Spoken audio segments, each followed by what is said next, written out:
Ақмола облысының Сандықтау ауданында ат жарысынан Евразия кубогы өтті. Биыл 6-шы рет өткізіліп отырған дүбірлі додаға еліміздің түпкір-түпкірінен 60 шақты шабандоз қатысты.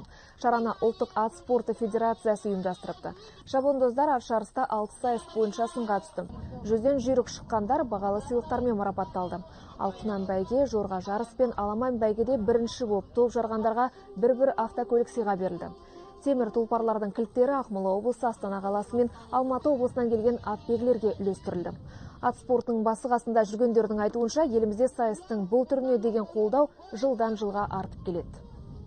Ұлттық спорт десек, жылқы шаруашылығы десек, ат спорт десек, осының барлығында біз елбасының қолдауын көріп келе жатырмыз.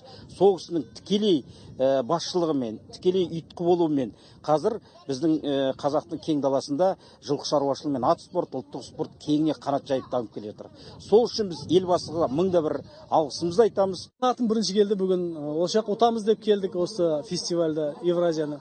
Атымыз бірінші бәйгесі, бірінші келеді ғой деп өзіміз ойладық. Бірінші келді аттың есімі Босмойын, таза қанды ағылшын жылқысы.